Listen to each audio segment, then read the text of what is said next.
নমস্কার জানাই job notice YouTube চ্যানেলে। আজকে আমরা বিস্তারিত জানব সিএইচএসএল 2024কে নিয়ে। গতকাল রাত্রেই প্রকাশিত হয়েছে সিএইচএসএল 2024-এর বিজ্ঞপ্তি। এখানে সামনে আমরা দেখতে পাচ্ছি government of India ministry of personal পক্ষ থেকে সিএইচএসএল-এর বিজ্ঞপ্তিটা বেরিয়েছে। এখানে আমরা পুরো ডেটটা দেখতে পাচ্ছি, কখন কবে ফর্ম ফিল আপ শুরু হয়ে গেছে 8 তারিখ থেকে। ফর্ম ফিল আপ হবে, লাস্ট ডেট 7/5/2024, অর্থাৎ মে মাসের 7 তারিখে লাস্ট ডেট হলো এই সিএইচএসএল-এর বিজ্ঞপ্তির ফর্ম ফিল আপ। আর পেমেন্টের জন্য আরও এক্সট্রা 1 দিন টাইম দেওয়া হচ্ছে।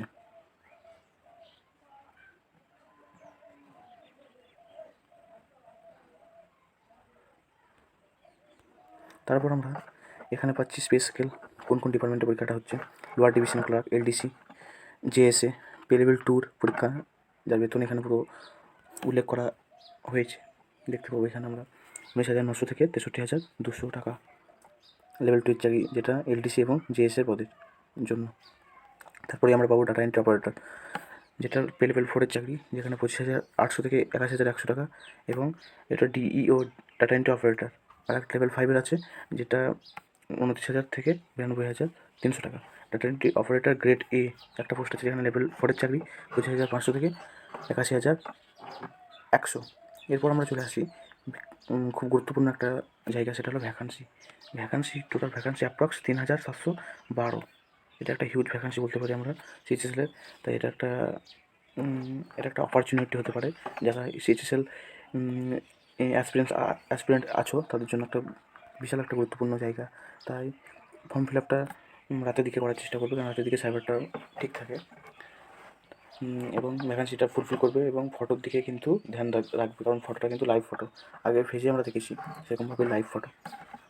এছাড়া আদার্স এমনিতে যেমন হয়ে থাকে, সেরকম এসসি, এসটি এবং ইডাব্লিউএসদের ক্ষেত্রে যে এজ রিল্যাক্সেশন পাওয়া যায় সেটা এখানে দেখিয়েছে। তারপর কোন কোন পদে কোন কোন সাবটাইটেল ক্যাটাগরিরা এলিজেবল, বা আমরা পিডাব্লিউডি আছে যারা কোন কোন ডিপার্টমেন্টে এলিজেবল নয়, এবং কোন ডিপার্টমেন্টে এলিজেবল, সেগুলো এখানে বিস্তারিত দেওয়া আছে। এখানে যেমন একটা আমি বলে দিচ্ছি, এখানে যেমন ডাটা এন্ট্রি অপারেটর গ্রেড এর কথা বলছি, যেখানে আমরা এসসি, এসটি এবং ডাব্লিউএমপি, এসসি, আরডব্লিউএইচ, এগুলো হলো ফাইন্যান্সিয়াল রিকোয়ারমেন্ট। এগুলো কিন্তু এরা কিন্তু পাবে। আর যারা সাব ক্যাটাগরি, মানে যেসব ক্যাটাগরিগুলো এলিজেবল, যেমন LH, HH, hard of hearing, OA, BA, OL, BL, এগুলো কিন্তু পুরো বিস্তারিত আমরা যে ফুল ফর্ম, সেই ফুল ফর্মগুলো কিন্তু আমরা নিচের দিকে জানতে পারবো। এবং এখানে পুরোটাই দেওয়া আছে, কোনো কিছু বোঝার জন্য খুব সহজভাবে এখানে দেওয়া হয়েছে, পুরোটাই বলে দিয়েছে। ডিএস মানে কি, সিটিং, ডাবল মানে ওয়ার্কিং, যারা ব্যাক বেঞ্চার, ফিজিক্যালিভাবে যারা ডিসঅর্ডার হয়ে আছে তাদের জন্য। এরপর আমরা চলে আসবো এমনি যেভাবে এসএসসি নিয়ে থাকে সেইগুলো সিম্পল ব্যাপার, যেগুলো নিয়ে থাকে। সিটিজেন অফ ইন্ডিয়া হতে হবে, বা a subject of Nepal, subject of ভুটানের, পার্সোনাল কীভাবে ইন্ডিয়ান অরিজিন হতে হবে, এইসব ক্রাইটেরিয়াগুলো এখানে খুব দেওয়া আছে। এজ লিমিটটা এখানে ভালোভাবে দেওয়া আছে, এটা একটা গুরুত্বপূর্ণ দিক বলতে পারি। সেটা হলো এখানে পুরো দেওয়া আছে যে কত তারিখ থেকে ধরবো। যেমন এখানে লিখে দেওয়া আছে, এখানে মধ্যে লিখে দেওয়া আছে ক্যান্ডিডেট বর্ন নট বিফোর 2/4/1997, মানে 1997 সালের অক্টোবর মাসের 2 তারিখের আগে যেন না হয় কোনো ক্যান্ডিডেট, মানে এর পরে যেন না হয় জন্মটা। এরপরে মানে বলতে গেলে 1996, সেগুলো কিন্তু এলিজেবল নয়। আবার 2006 যেন না হয়, 2006-8-1 এটা বলতে চেয়েছি। এখানে লিখে ক্যান্ডিডেট বর্ন নট বিফোর, মানে জন্মানোর আগে যেন না হয়, এবং এটা যেন নট লেটার দেন, এটার থেকে যেন ছোটো, এটা থেকে যেন ছোটো না হয়। মানে 2007 সালে কি জন্মগ্রহণ করছে সেক্ষেত্রে এলিজেবল নয়, 2006 অক্টোবর মাস হিসাবে এটা হিসাব করা হয়েছে বয়সটা। এসসি এসটিদের জন্য 5 বছর এজ এক্সট্রা পাওয়া যায়, ওবিসির জন্য 3 বছর, পিডাব্লিউডি যারা ইউআর ক্যাটাগরি বিলংস করতে 10 বছর, পিডাব্লিউডি ওবিসি যারা 13 বছর, পিডাব্লিউডি এসসি এবং এসটি যারা 15 বছর, এভাবে কিন্তু তাদের বয়সের ছাড় কিন্তু পাওয়া গেছে। এইভাবে কিন্তু আমাদের পুরো ফর্মটা এখানে দেওয়া হয়েছে। পরীক্ষার প্যাটার্নের মধ্যে কোনো চেঞ্জ নেই, যেটা আগের বার হয়েছে সেই পরীক্ষার প্যাটার্নই হবে। পরীক্ষার প্যাটার্নের কাছে গেলে আমরা এখানে দেখতে পাবো, বলে দিচ্ছি একবার। টিয়ার 1 যেটা পরীক্ষা সে পরীক্ষাটা ফার্স্ট সাবজেক্ট ইংলিশ থাকবে, ইংলিশ 25 নাম্বার, 25টা কোশ্চেন থাকবে, 2 নাম্বার করে 50 হলো। জেনারেল ইন্টেলিজেন্স থাকবে 25টা কোশ্চেন, 2 নাম্বার করে 50 নাম্বার। এবং অঙ্ক অর্থাৎ যেটাকে আমরা অ্যাথমেটিক বা পয়েন্ট বলে থাকি সেটা 25টা কোশ্চেন, 2 নাম্বার করে 50 নাম্বার। এবং জেনারেল অ্যাওয়ারনেস 25টা কোশ্চেন, যেখানে current affairs, geography, history, polity, GK এইসব নিয়ে 25টা কোশ্চেন, 2 নাম্বার করে 50 নাম্বার। টোটাল আমাদের 200 নম্বরের পরীক্ষাটি হবে, যেখানে 100টি কোশ্চেন 200 নম্বরের মতো পরীক্ষাটি হবে। টাইম থাকবে 60 মিনিটস, অর্থাৎ 1 ঘন্টা টাইম থাকবে। এবং যারা ফিজিক্যালি রিসর্টের মধ্যে ভুক্ত, প্যারা 7.1, 7.2 এবং 7.3 স্ক্রাইবের জন্য যারা এলিজেবল, তারা 80 মিনিট অর্থাৎ 20 মিনিট এক্সট্রা টাইম তারা পেয়ে যাবে।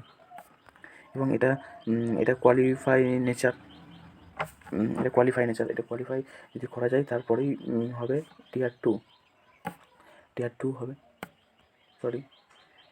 টু হবে, এখানে যেমন আছে ম্যাথ আর রিজনিং নিয়ে 30-60টা কোশ্চেন থাকবে, 3 নাম্বার করে 180 নম্বর। তারপরে আমরা চলে আসবো টিয়ার 2 এর কথা বলছি। তারপর ইংলিশ ল্যাঙ্গুয়েজ, ইংরাজি এবং জেনারেল অ্যাওয়ারনেসকে নিয়ে 40টা কোশ্চেন ইংরাজিতে, এবং জেনারেল অ্যাওয়ারনেসে 20টা কোশ্চেন মিলে 60টি কোশ্চেন থাকবে। 60টি কোশ্চেনে 3 নাম্বার করে 180 নম্বর। এবং কম্পিউটার নলেজ মডিউলাস, যেটা কোয়ালিফাই ইন নেচার, 15টা কোশ্চেন 45 নম্বর, মানে টোটাল 360 নম্বরের পরীক্ষাটি হবে। এবং এরপরেই যারা টিয়ার 2 এর জন্য কোয়ালিফাই করে যাবে তাদের জন্য একটা গুরুত্বপূর্ণ দিক হলো, সেটা হলো টাইপিং। এটা একটু কিন্তু চাপের নয় বলবো না, চাপেরই। প্র্যাকটিসে রাখতে হবে, তবেই সে পারবে। শুধু পড়াশোনা করলে হবে না, সিএইচএসের একটা টাইপিং গুরুত্বপূর্ণ, বিশেষ করে জিএস এবং এলডিসি পদের জন্য। কারণ 15 মিনিট টাইম থাকবে, যেখানে 350টা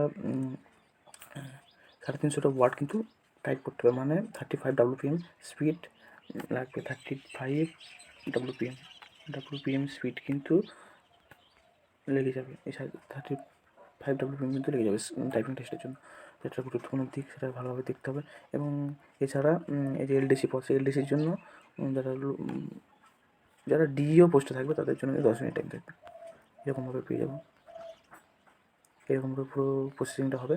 এই প্রসেসিংটা কমপ্লিট করলেই শেষমেশ ফাইনালি গেটে জব, একটা চাকরির জন্য সে এলিজেবল। তাই ফর্ম ফিল আপটা করার চেষ্টা করবে রাত্রের দিকে, কারণ রাত্রের দিকে সাইবারের প্রবলেমটা ফেস সেভাবে করতে হয় না।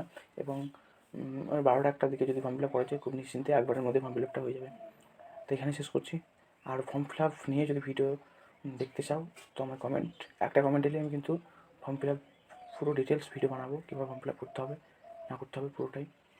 নমস্কার, এখানেই বন্ধ করছি ভিডিওটা। দেখা হচ্ছে অন্য একটা ভিডিওতে।